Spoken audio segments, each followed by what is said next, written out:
प्रभु यीशु मसीह के नाम से सबको जय मसीह की। आज का वचन है यजरा के पुस्तक उसका पहला अध्याय 3 वचन। उसकी समस्त प्रजा के लोगों में से तुम्हारे मध्य जो कोई हो उसका परमेश्वर उसके साथ रहे।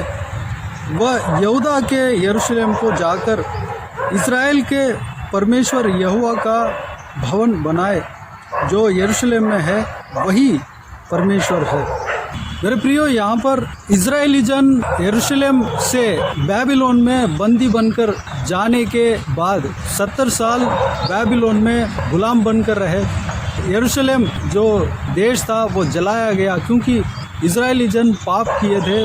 पाप के नतीजा वो लोग पाए थे, जो गलती किए थे, परमेश्वर के खिलाफ पाप किए थे, उसके वजह से बाबिलोन में बंदी बनकर गए थे। परमेश्वर ने उनके भविष्यद्वक्ताओं के परमेश्वर के अपने भविष्यद्वक्ताओं के द्वारा जिस प्रकार भविष्यवाणी किया था, जो कि 70 साल बाबिलोन में बंदी बनकर रहना पड़ेगा, ठीक उसी तरह उस भविष्यवाणी की तरह 70 साल इजरायली जन बाबिलोन देश में बंदी बनकर रहे थे। जब 70 साल पूरा हुआ तो उस देश में यानी कि बाबिलोन देश में जो उस समय में राज्य किया करता था, उसके नाम खुसरू, उस राजा को परमेश्वर ने बताया कि यरूशलेम में जाकर मेरे लिए मंदिर बनवा। जिस तरह उस आज्ञा को उस खुसरू राजा पाकर परमेश्वर के जनों को जो गुलाम में थे, अपने देश में बाबिलोन देश में गुलाम में थे, उनसे ये आज्ञा देता है कि आप लोगों में से जो परमेश्वर के लोग हैं यरूशलेम में जाकर परमेश्वर के लिए मंदिर बना सकता है, क्योंकि यरूशलेम के परमेश्वर ही परमेश्वर है। यहाँ पर देखते हैं कि जो यरूशलेम में है वही परमेश्वर है। मेरे प्रियो, जो बाबिलोन देश जो है अन्य जाति का देश है, अन्य रीति रिवाज को पालन करने वाला देश है, लेकिन उस देश में जो राजाएं थे, पहले नेबूकदनेस्सर नामक राजा था, वो भी परमेश्वर को जाना, परमेश्वर उनके जीवन में कार्य किया, परमेश्वर का भक्त बना। नेबूकदनेस्सर राजा परमेश्वर का भक्त बना। उसके बाद खुसरू नामक राजा को यहाँ पर परमेश्वर का भाई मानते हुए हम देख सकते हैं। उस समय बाबिलोन देश में जो इजरायली जन थे, यहूदी थे, जो बंदी गृह में थे, कई सारे लोग उस गुलामी से छुटकारा पाने के लिए प्रार्थना कर रहे थे, कई सालों से प्रार्थना कर रहे थे। उनमें से हम उदाहरण दानियल कह सकते हैं, इज़रा कह सकते हैं, जरुब्बाबिल कह सकते हैं, कई सारे नेहमिया कह सकते हैं, कई सारे जन जो कि इस विषय के लिए यानी कि यरूशलेम में दोबारा पुनरुत्थान होना है, दोबारा शहर बनना है, सारे जन छुटकारा पाना है और यरूशलेम को वापस लौटना है और वहाँ पर परमेश्वर का भवन जो कि नेबूकदनेस्सर के द्वारा जलाया गया, उस मंदिर को दोबारा बनवाना है। इस बोझ के साथ प्रार्थना कर रहे थे। वो प्रार्थना सुना गया, परमेश्वर की ओर से स्मरण किया गया और परमेश्वर का जो योजना था, जो कि 70 साल से बाबिलोन में बंदी बनकर रहना है, उस योजना के अनुसार वो साल भी ख़त्म होने वाला था। उस समय परमेश्वर की ओर से आज्ञा आया और खुसरू राजा को परमेश्वर बताया और खुसरू राजा के द्वारा यरूशलेम में मंदिर बनाने के लिए लोगों को भेजने का आज्ञा मिलते हुए यहाँ पर हम देख सकते हैं। मेरे प्रियो, इस वचन को मैं दोबारा पढ़ना चाहूँगा। उसकी समस्त प्रजा के लोगों में से तुम्हारे मध्य जो कोई हो उसका परमेश्वर उसके साथ रहे। वह यहूदा के यरूशलेम को जाकर इस्राएल के परमेश्वर यहोवा का भवन बनाए। जो यरूशलेम में है वही परमेश्वर है। मेरे प्रियो, उस देश में जो परमेश्वर के जन इसी विषय के लिए इंतज़ार में थे, क्योंकि वो बंधन में थे, उस बंधन से छुटकारे के लिए प्रार्थना कर रहे थे और यरूशलेम में भवन बनाने के लिए प्रार्थना कर रहे थे। एक समय आया, परमेश्वर खुद ही उस बंधन को तोड़ते हुए यहाँ पर हम देख सकते हैं। राजा जो कि जिस राजा के दिन में इजरायली जन यहूदी रह रहे थे, उस राजा की ओर से ही यह आज्ञा आया कि आप लोग जाकर अपने परमेश्वर का भवन बनाओ। और उस राजा की ओर से कई सारा मदद किया गया, मदद मिला। मेरे प्रियो, इस वीडियो को देखने वालों में से कई सारे जन परमेश्वर के काम होने के लिए या परमेश्वर का भवन बनाने के लिए, सेवकाई शुरू करने के लिए या घर बसाने के लिए, अपना व्यक्तिगत काम होने के लिए या मकान बनाने के लिए, कोई भी काम होने के लिए बहुत दिनों से प्रार्थना कर रहे होंगे। उसके लिए अगर हो सकता है कानून रुकावट दे रहा होगा या कोई भी बंधन में आप रह रहे होंगे जो कि आप उस काम को कर नहीं पा रहे होंगे, उस रुकावट से पार नहीं कर पा रहे होंगे, आप बोझ के साथ किसी उस भले काम के लिए आंसू बहाकर प्रार्थना कर रहे होंगे। मेरे प्रियो, एक वक्त आएगा जो कि मैं विश्वास करता हूँ कि यही वह वक्त है कि ऊपर से आपको आदेश आएगा कि जाओ, आप इस काम को करो, परमेश्वर का काम को करो, परमेश्वर का सेवकाई को शुरू करो, या आपके जो परिवार में जो काम होना था जो उस काम को शुरू करो। इस तरह आपको मजबूर किए जाएंगे। जिस काम के लिए आप इंतज़ार कर रहे हैं और प्रार्थना कर रहे हैं, उस काम के लिए पीछे से धकेल दिए जाएंगे, उस बंधन को तोड़ दिए जाएंगे जिन्होंने बंधन बनाया है। जिस राज्य में आप बंदीगृह में है, जिस बंधन में आप हो, जिन्होंने आपको बांधा है, वही इंसान उस बंधन को खोलेगा।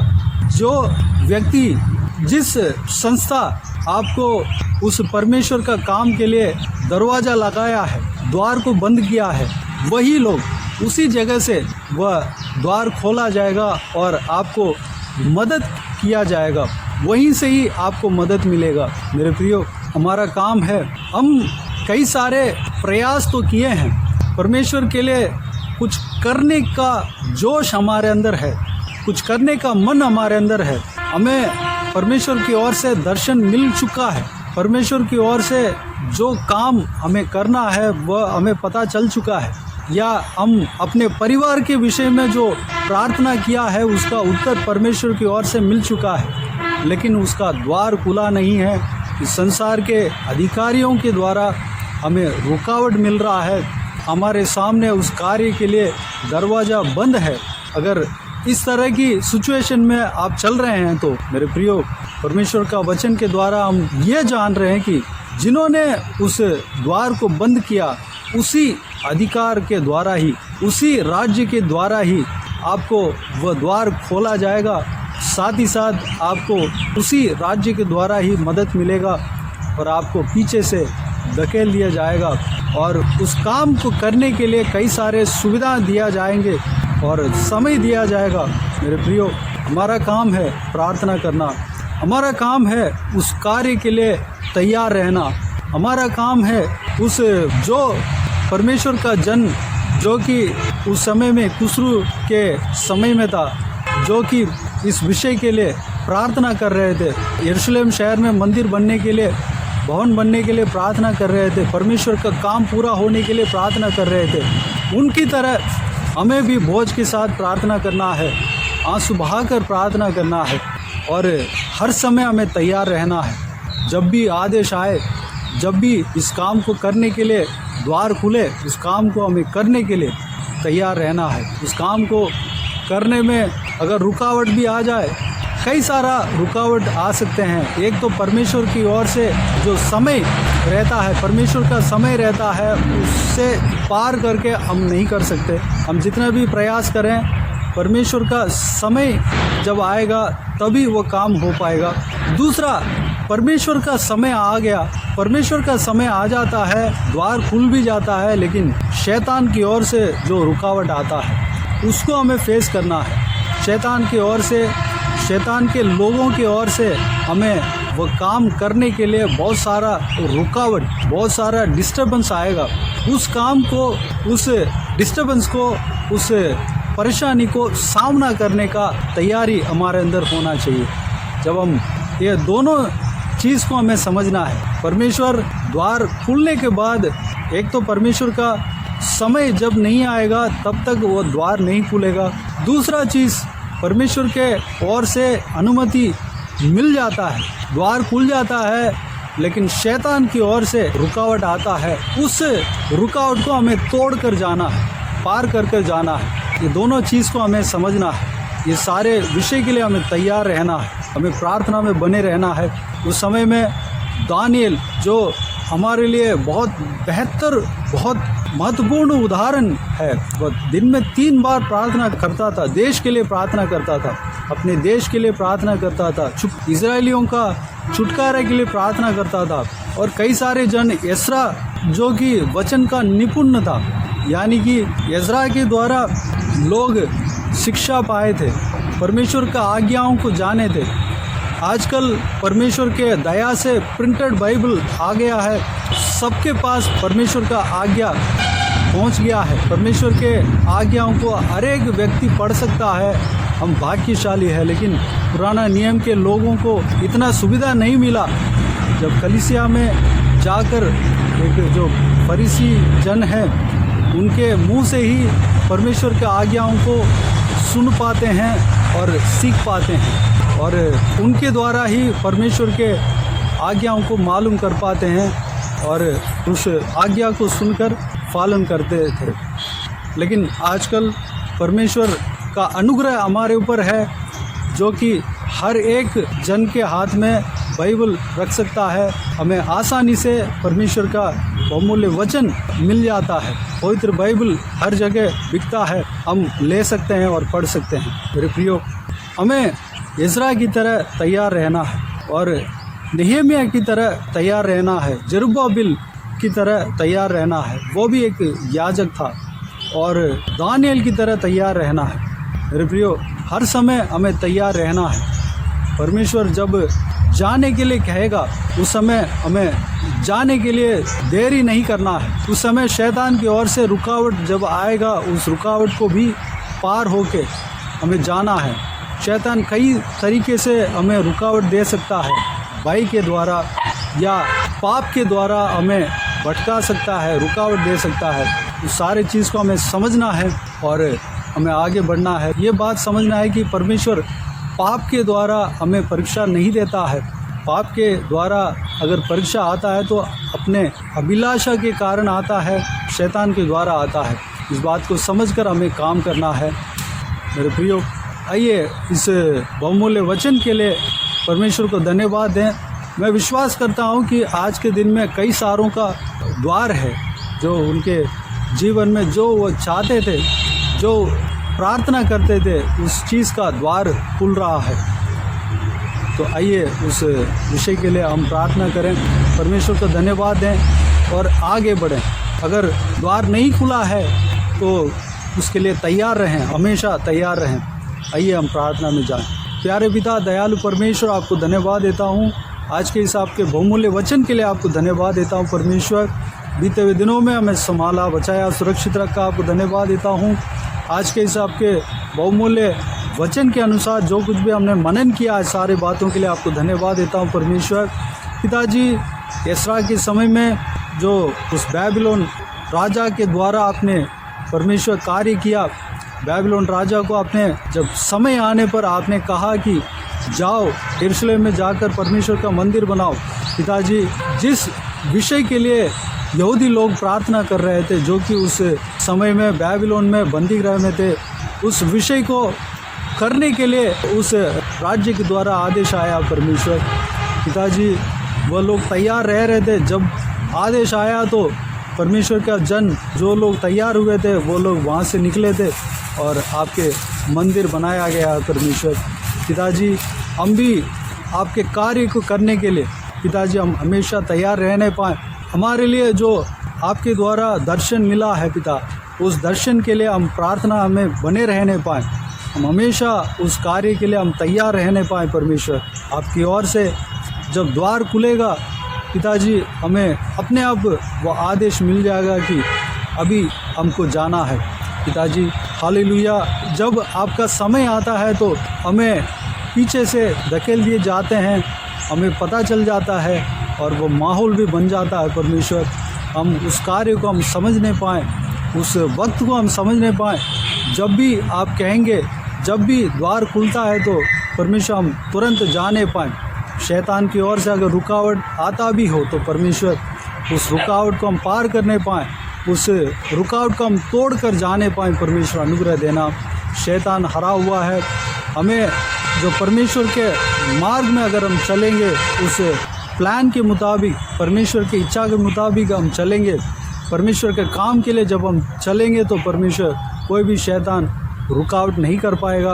अगर रुकावट करेगा भी वह हार जाएगा। परमेश्वर धन्यवाद देता हूँ पिताजी, हम हमेशा तैयार रहने पाएँ, आपका काम के लिए तैयार रहने पाएँ। पिताजी धन्यवाद देता हूँ पिता, दानियल की तरह हम प्रार्थना में बने रहने पाएँ, इस्राएल की तरह हम वचन का निपुण बनने पाएँ। परमेश्वर अनुग्रह देना।